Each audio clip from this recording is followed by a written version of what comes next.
إن الحمد لله نحمده ونستعينه ونستغفره ونعوذ بالله من شرور أنفسنا ومن سيئات أعمالنا من يهده الله فلا مضل له ومن يضلل فلا هادي له وأشهد أن لا إله إلا الله وحده لا شريك له وأشهد أن محمدا عبده ورسوله أما بعد يا أيها الذين آمنوا اتقوا الله حق تقاته ولا تموتن إلا وأنتم مسلمون يا أيها الناس اتقوا ربكم الذي خلقكم من نفس واحدة وخلق منها زوجها وبث منهما رجالا كثيرا ونساء واتقوا الله الذي تساءلون به والأرحام إن الله كان عليكم رقيبا يا أيها الذين آمنوا اتقوا الله وقولوا قولا سديدا يصلح لكم أعمالكم ويغفر لكم ذنوبكم ومن يطع الله ورسوله فقد فاز فوزا عظيما فإن أصدق الحديث كتاب الله وخير الهدي هدي محمد صلى الله عليه وسلم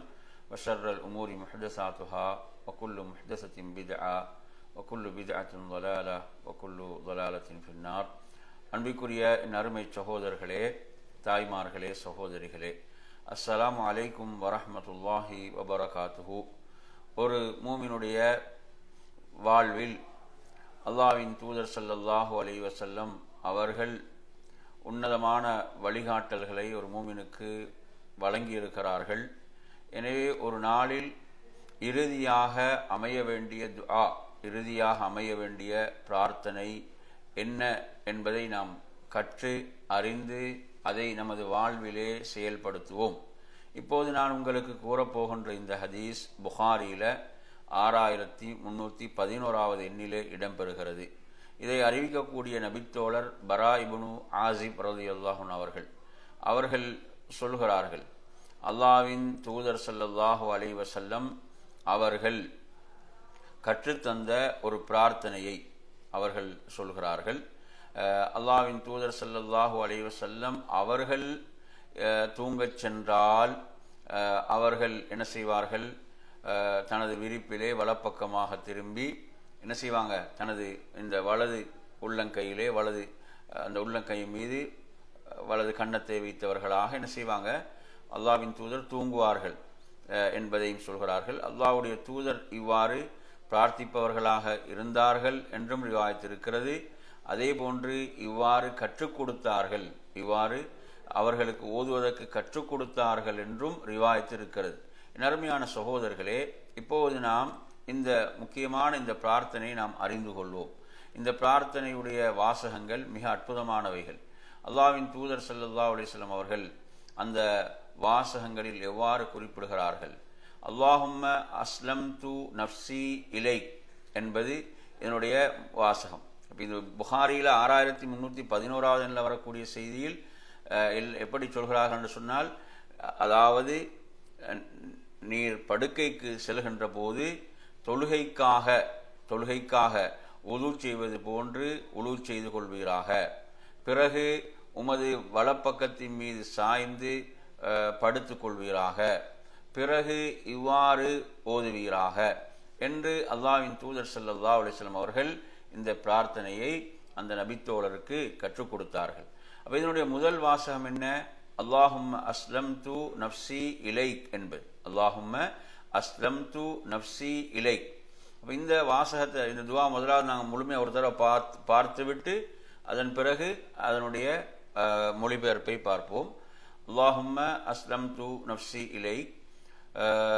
இதில் மற்றொரு ரிவாயத்தில் என்ன வாசகம் வருகிறது என்றால், வவஜ்ஜஹது வஜ்ஹி இலைக் என்றும் வருகிறது. அந்த இப்படி ஒரு ரிவாயத்தும் இருக்கிறது. அல்லாஹும்ம அஸ்லம்து நஃப்ஸி இலைக் வவஜ்ஜஹது வஜ்ஹி இலைக், வவஜ்ஜஹது வஜ்ஹி இலைக் என்ற அந்த வாசகம் வருகிறது. அதைத் தொடர்ந்து வஃபவ்வல்து அம்ரி இலைக் வஅல்ஜஅது ظஹரி இலைக் ரஹ்பதன் வரக்பதன் இலைக் லா மல்ஜஅ வலா மன்ஜா மின்க இல்லா இலைக் ஆமன்து பிகிதாபிகல்லதி அன்ஸல்த் வபிநபியிகல்லதி அர்ஸல்த். இவ்வாறு ஓதிக்கொள்வீராக என்று அல்லாஹ்வின் தூதர் சொல்லிவிட்டு சொல்கிறார்கள். அப்ப இந்த நிலையிலே மரணித்தால் ஃபித்ராவின் மீது நீர் மரணித்தவராக ஆகுவீர் என்று சொல்கிறார்கள். அது மாத்திரமல்லாமல் இதை உமது இறுதி வார்த்தையாக ஆக்கிக் கொள்வீராக, அப்ப இரவினுடைய இறுதி பேச்சாக இதை ஆக்கிக் கொள்வீராக என்றும் நபி அவர்கள் சொல்கிறார்கள். அப்ப எனவே இதைத்தான் இறுதியாக ஓதிக்கொள்ள வேண்டும். இதை ஓதிவிட்டால் ஒருவர் என்ன செய்ய வேண்டும்? எதுவும் பேசாமல் தூங்கிவிட வேண்டும். என்றால் ஃபஜ்அல்ஹுன்ன ஆகிர மா தகூல் என்று அல்லாஹ்வுடைய தூதர் ஸல்லல்லாஹு அலைஹி வஸல்லம் அவர்கள் அந்த தோழருக்கு குறிப்பிட்டார்கள். எனவே இந்த துஆ எப்படி? அல்லாஹும்ம அஸ்லம்து நஃப்ஸி இலைக் வவஜ்ஜஹது வஜ்ஹி இலைக் வஃவவ்வல்து அம்ரி இலைக் வஅல்ஜஅது ظهري இலைக் ரஹ்பதன் வரக்பதன் இலைக் லா மல்ஜஅ வலா மன்ஜா மின்க இல்லா இலைக் ஆமன்து பிகிதாபிக அல்லதி அன்ஸல்த் வபிநபியிக அல்லதி அர்ஸல்த். இவ்வளவுதான். எனவே அருமையான சகோதரர்களே, இதில் நாம் இந்த வார்த்தைகள் எவ்வளவு அற்புதமான விடயங்களை உள்ளடக்கி இருக்கின்றன என்பதை நாம் அறிந்து கொள்வோம். இதில் பாருங்கள், அல்லாஹும்ம அஸ்லம்து நஃப்ஸி இலைக், யா அல்லாஹ் உனக்கு நான் கட்டுப்பட்டு விட்டேன், உனக்கு நான் அடிபணிந்து விட்டேன் என்பதுதான் இந்த வாசகம். யா அல்லாஹ் அஸ்லம் நான் கட்டுப்பட்டு விட்டேன். அப்ப நஃப்ஸி என்றால் எனது நஃப்ஸ், இலைக்க என்றால் உன் பக்கம். எனவே நான் உனக்கு முழுமையாக என்ன செய்து விட்டேன்? கீழ்ப்படிந்து விட்டேன், அடிபணிந்து விட்டேன் என்பது இந்த வாசகம். பாருங்க, அதாவது இரவில் ஒருவர் தூங்கச் செல்கின்ற போது என்ன செய்வது? அவர் அல்லாஹ்வுக்கு முழுமையாக நான் கட்டுப்பட்டு விட்டேன் என்ற அந்த உணர்வோடு. என்றால் தூக்கம் என்பது ஒரு சிறு மௌத்தாக இருக்கிறது.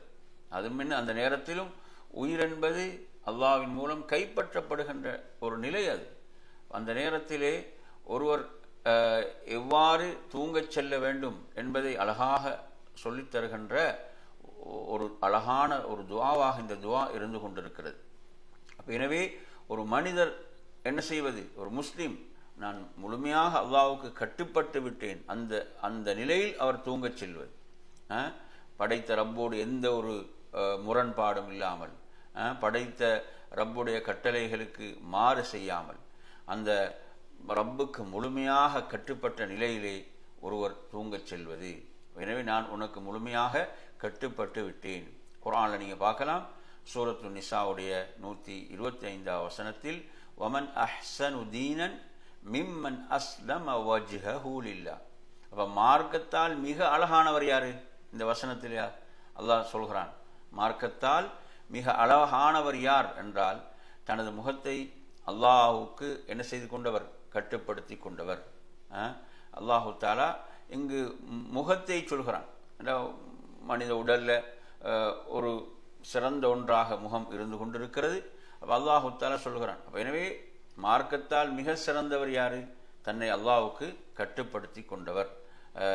அதே போன்று நீங்கள் பார்க்கலாம், அவன் சூரத்துல் ஹஜ்ஜுடைய 34வது வசனத்தில் ஃபலஹு அஸ்லிமு, அவனுக்கே கட்டுப்படுங்கள். இதில் நீங்க எடுத்து பார்த்தாலும் இங்க ஃபலஹு, இந்த லஹு என்பது முற்படுத்தப்பட்டிருக்கிறது. லஹு என்பது என்ன செய்யப்பட்டிருக்கிறது? ஜார் என்பது மஜ்ரூரை விட முற்படுத்தப்பட்டிருக்கிறது. சாதாரணமாக எடுத்தீங்கன்னா அஸ்லிமு லஹு என்று வரும். அஸ்லிமு லஹு, அஸ்லிமு லஹு அவருக்கு கட்டுப்படுங்கள் என்று சொல்கின்ற போது அவர் அல்லாதவருக்கும் என்ன செய்யலாம்? கட்டுப்படுவதை அது குறிக்கக்கூடியதாக இருக்கலாம். ஆனால் ஃபலஹு அஸ்லிமு என்று வருகின்ற போது அவனுக்கு மட்டுமே கட்டுப்படுங்கள், அவன் அல்லாமல் வேறு யாருக்கும் என்ன செய்யக்கூடாது? கட்டுப்படக்கூடாது என்பதை இது சொல்கிறது. அவ்வளவு அழுத்தி சொல்லக்கூடியது. எனவே அல்லாஹ் இப்படி சொல்கிறான். எனவே ஒருவர் இரவிலே தூங்கச் செல்கின்ற போது அவர் என்ன செய்கிறார்? தன்னை வேறு யாருக்கும் அவர் என்ன செய்யவில்லை? தன்னை அடிமைப்படுத்தி கொள்ளவில்லை, கட்டுப்படுத்தி கொள்ளவில்லை. அல்லாஹ்வுக்கே முழுமையாக கட்டுப்பட்டவராக, படைத்த ரப்புக்கே கட்டுப்பட்டவராக அவர் என்ன செய்கிறார்? அவர் தூங்கச் செல்கிறார். இதைத்தான் அல்லாஹ் விரும்புகிறான். எனவே அருமையான சகோதரர்களே, இஸ்லாம் என்றால் என்ன? இஸ்லாம் என்றாலே கட்டுப்படுதல் தான். இஸ்லாம் என்றாலே படைத்த ரப்புக்கு என்ன செய்வது?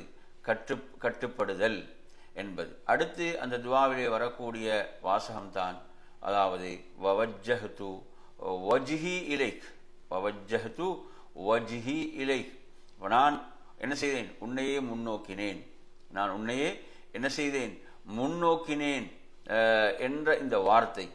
எனவே நறுமையான சகோதரர்களே, எவ்வளவு முக்கியமான வார்த்தை. ஒருவர் என்ன செய்வது, படைத்த ரப்பை முன்னோக்கி இருப்பது.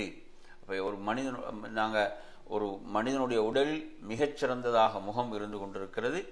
எனவே அவர் என்ன செய்கிறார், தனது முகத்தால் ரப்பை முன்னோக்குகிறார் என்பதை நாம் பார்க்கின்றோம். எனவே ஒருவர் அல்லாஹ்வை விட்டுவிட்டு வேறு எந்த பக்கமும் என்ன செய்யக்கூடாது, தனது முகத்தை திருப்பிவிடக்கூடாது.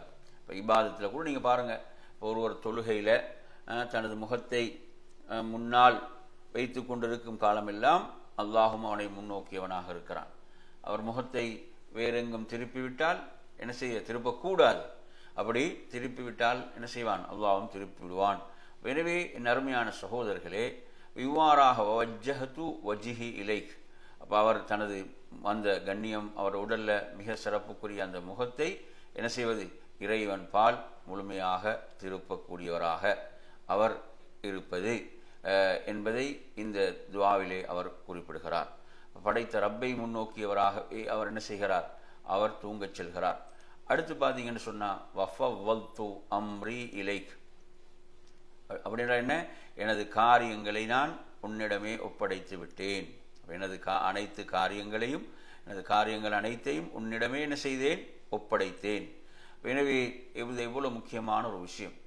இரவிலே ஒருவர் தூங்கச் செல்கின்ற போது தனது காரியங்கள் அனைத்தையும் படைத்த ரப்பிடம் ஒப்படைத்தவரா.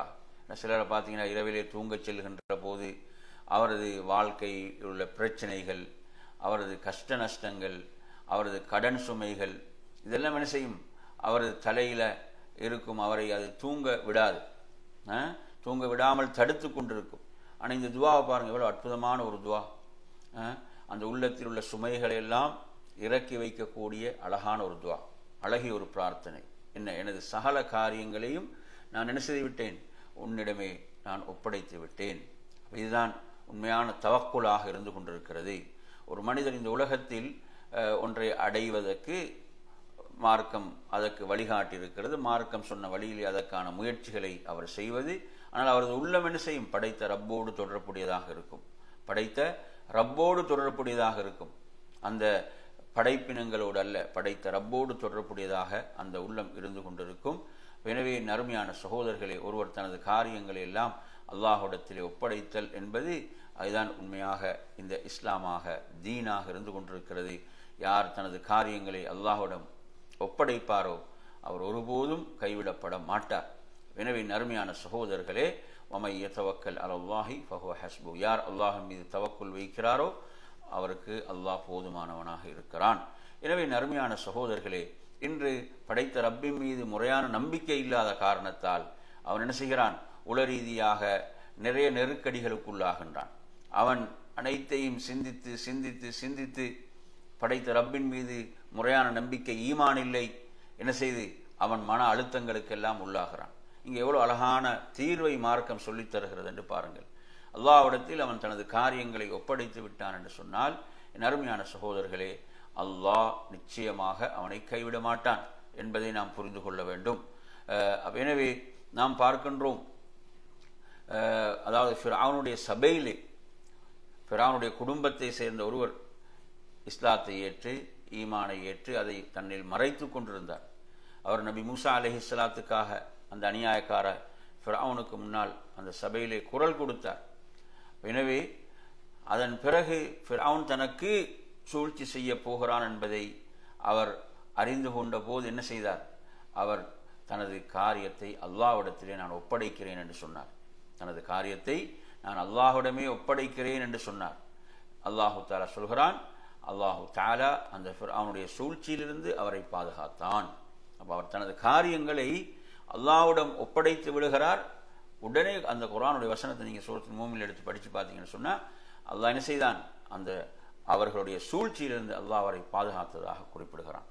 எனவே ஒருவர் தனது காரியங்களை அல்லாஹ்விடத்திலே ஒப்படைத்தல், இரவில் தூங்கும் போது ஓதுகின்ற இந்த இறுதியான பிரார்த்தனை எவ்வளவு முக்கியமான செய்திகளை உள்ளடக்கி இருக்கிறது என்று பாருங்கள்.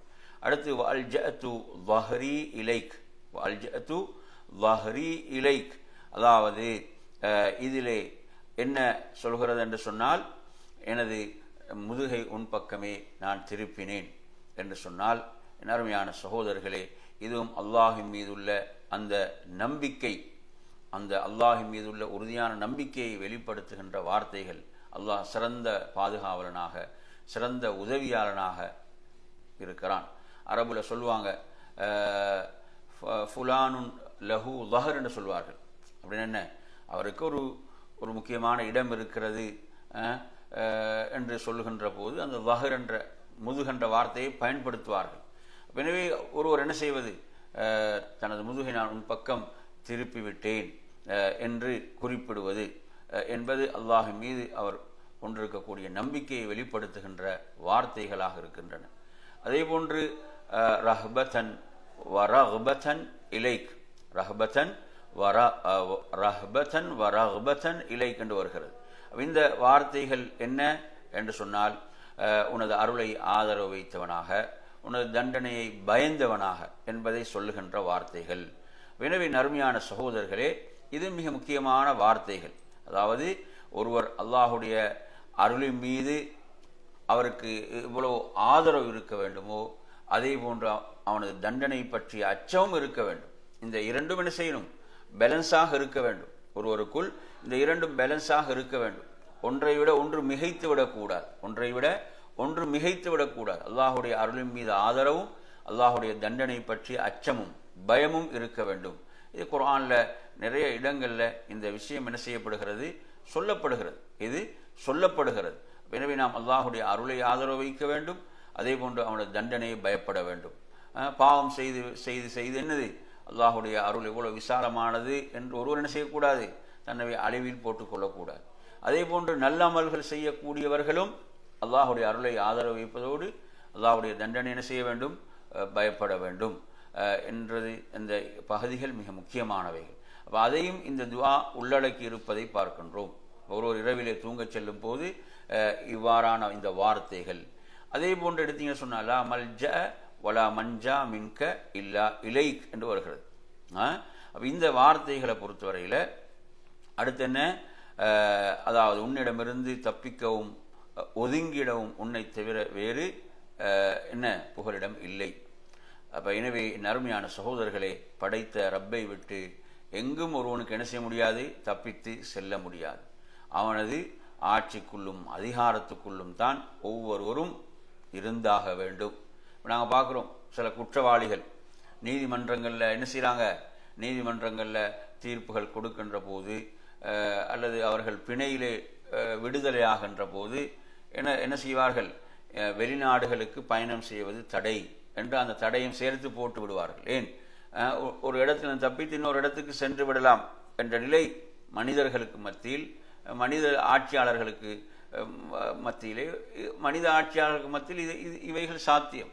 ஆனால் படைத்த ரப்பை விட்டு ஒருவனுக்கு தப்பிக்க முடியுமா, படைத்த ரப்பை விட்டு எங்கும் தப்பித்து ஒதுங்க முடியுமா என்றால் நிச்சயமாக முடியாது, நிச்சயமாக முடியாது என்பதை இந்த வார்த்தைகள் சொல்கின்றன.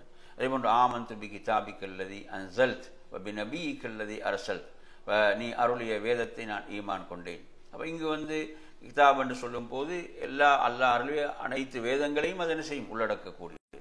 அதே போன்று வபி நபியிக்கல்லதி அர்ஸல்த், வபி நபியிக்கல்லதி அர்ஸல் அப்படின்னு சொன்னால் என்ன, வபி நபியிக்கல்லதி அர்ஸல்த் என்று சொன்னால் நீ அனுப்பிய உனது நபியையும் நான் ஈமான் கொண்டேன், நம்பிக்கை கொண்டேன். அப்போ ஈமானோடு தான் அவர் என்ன செய்கிறார், தூங்கச் செல்கிறார். எனவே நறுமையான சகோதரர்களே, இந்த நிலையில் அவர் இதை ஓதி அன்றைய இரவில் அவர் மரணிக்கிறார் என்று வைங்க, அவர் ஃபித்ராவிலே மரணித்தவர். எவ்வளவு பெரிய சிறப்புன்னு பாருங்க. ஒவ்வொரு குழந்தையும் ஃபித்ராவிலே பிறக்கிறது. அதன் பிறகு அவர்கள் வாழக்கூடிய வாழ்க்கை என்ன செய்கிறது, அந்த ஃபித்ராவுடைய அமைப்பிலே இருக்கிறதா என்பதை பார்க்க வேண்டும். இந்த துஆவை ஓதிட்டு இதுதான் அவர் இறுதியாக ஓதுகிறார், இறுதி வார்த்தையாக ஆக்கிக் கொள்கிறார். இப்படி அவருக்கு மௌத்து வந்து விடுமாக இருந்தால் அவர் ஃபித்ராவிலே மரணித்தவர் என்று அல்லாஹ்வின் தூதர் ஸல்லல்லாஹு அலைஹி வஸல்லம் அவர்கள் குறிப்பிடுகிறார்கள். எனவே நறுமையான சகோதரர்கள், நாம் இந்த துஆவை மரணமிட்டுக் கொள்ள வேண்டும். இந்த துஆவை நமது பிள்ளைகளுக்கும் நாம் கற்றுக் கொடுக்க வேண்டும், நமது மனைவி மக்களுக்கும் கற்றுக் கொடுக்க வேண்டும். இதை நாம் இறுதியாக இந்த துஆவை ஓதிக்கொள்ள வேண்டும். அது மாத்திரமல்லாமல் இந்த துவா உள்ளடக்கி இருக்கக்கூடிய செய்திகளை நன்றாக உள்வாங்கி அதை நாம் என்ன செய்வது, பொருளை விளங்கி ஓத வேண்டும். ஏன், அவ்வளவு உள்ளத்துக்கு ஒரு நிம்மதியை தரக்கூடிய வாசகங்கள் இந்த துவாவிலே, இந்த பிரார்த்தனையில் இருக்கின்றன. அவர் என்ன செய்கிறார், அதாவது தனது மனைவி மக்களுடைய நிலை, தனக்கு பிறகு அவர்களை பொறுப்பேற்கக்கூடிய விஷயங்கள், இதெல்லாம் அவரது ஒரு குடும்ப தலைவனுடைய சிந்தனையில் இருக்குமா இல்லையா? அவைகளுக்கெல்லாம் ஒரு ராகத்தை, ஒரு நிம்மதியை தரக்கூடிய அமைப்பிலே உள்ள ஒரு சிறந்த ஒரு துவாவாக, சிறந்த ஒரு பிரார்த்தனையாக இந்த பிரார்த்தனை இருப்பதை பார்க்கின்றோம். உண்மையில் இதை அந்த உறுதியான, அந்த முழுமையான நம்பிக்கையோடு அவர் ஓதுகின்ற போது நிச்சயமாக அல்லாஹ் ஒருபோதும் அவரை என்ன செய்ய மாட்டான், கைவிட மாட்டான் என்பதையும் நாம் இதிலிருந்து விளங்குகிறோம். அவ்வளவு ஒரு அற்புதமான, ஒரு சிறந்த ஒரு துவாவாக இந்த துவா இருந்து கொண்டிருக்கிறது. அல்லாஹும்ம அஸ்லம்து நஃப்ஸி இலைக் வவஜ்ஜஹது வஜ்ஹி இலைக் வஃபவ்வல்து அம்ரி இலைக் வஅல்ஜஅது ظஹரி இலைக் ரஹ்பதன் வரக்பதன் இலைக் லா மல்ஜஅ வலா மன்ஜா மின்க இல்லா இலைக் ஆமன்து பிகிதாபிக அல்லதி அன்ஸல்த் வபிநபியிக அல்லதி அர்ஸல்த். எனவே அருமையான சகோதரர்களே, இந்த துவாவை அல்லாஹ்வின் தூதர் ஸல்லல்லாஹு அலைஹி வஸல்லம் அவர்கள் பரா இப்னு ஆஸிப் ரலியல்லாஹு அவர்களுக்கு கற்றுக் கொடுக்குறாங்க. கற்றுக் கொடுத்து விட்டு அதற்கு என்ன செய்கிறாங்க, அதற்கு பிறகு அல்லாஹ்வுடைய தூதர் அவர்கள் என்ன செய்கிறாங்க, திரும்ப சில நாட்களுக்கு பிறகு அவரிடம் அந்த துவாவை கேட்குறாங்க. ரசூலுல்லாஹ் கற்றுக் கொடுத்த துவாவை கேட்கிறார்கள். எனவே அவ்வாறு அந்த துவாவை அவர் சொல்கின்ற போது வபி ரசூலி கல்லதி அரசல் என்று சொல்கிறார். ரசூலுல்லாஹ் எப்படி கற்றுக் கொடுத்தாங்க, வபி நபி கல்லதி அரசல் என்று கற்றுக் கொடுத்தான். வபி நபி கல்லதி அரசல் என்று கற்றுக் கொடுத்தான். ஆனால் அவர் சொல்லும் போது வபி ரசூலி கல்லதி அரசல் என்று சொல்கிறார்.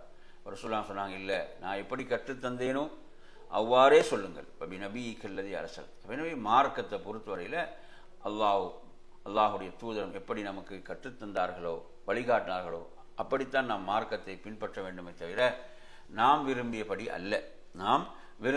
அல்ல. அதில் கொஞ்சம் கூட்டினா என்ன, இதில் கொஞ்சம் குறைச்சா என்ன, இப்படியெல்லாம் நாம் சிந்திக்கக்கூடாது. நமக்கு அல்லாஹுடைய தூதர் கற்றுத்தந்தது, எவ்வளவு கற்றுத்தந்தாங்க, எப்படி கற்றுத்தந்தாங்க, இந்த வாசகங்களை சொல்லி தந்தாங்க, அதோடு நாம் நிறுத்தி கொள்ள வேண்டும். தொழுகையில் சலாம் கொடுத்த பிறகு அஸ்தக்ஃபிருல்லாஹ் என்றால் அஸ்தக்ஃபிருல்லாஹ்னு மட்டும்தான் சொல்ல வேண்டும். அஸ்தக்ஃபிருல்லாஹ் அல் அஸீம் அல்ல. அப்போ ரசூலுல்லாஹ் பிஸ்மில்லா என்று சொல்வதற்கு கற்றுத்தந்த இடங்களில் பிஸ்மில்லா என்பது மட்டும்தான், பிஸ்மில்லாஹிர் ரஹ்மானிர் ரஹீம் என்பது அல்ல. எனவே இப்படி நாங்கள் மார்க்கத்தில் அல்லாஹ்வுடைய தூதர் கற்றுத்தந்த அந்த அளவோடு நாம் நிறுத்தி கொள்ள வேண்டும். அப்படித்தான் நபித்தோழர்கள் மார்க்கத்தை பின்பற்றினார்கள், அல்லாஹ்வுடைய தூதரை பின்பற்றினார்கள். எனவே இந்த சிறந்த துவாவை நாம் மரணமிட்டு இரவில் தூங்கச் செல்லும் போது இறுதியாக இந்த துவாவை ஓதிக்கொள்வோம், நமது இறுதி வார்த்தைகளாக ஆக்கிக்கொள்வோம் என்று கூறி நிறைவு செய்கிறேன். வாஹிர் தஅவானா அல்ஹம்துலில்லாஹி ரப்பில் ஆலமீன். அஸ்ஸலாமு அலைக்கும் வரஹ்மத்துல்லாஹி வபரகாத்துஹு.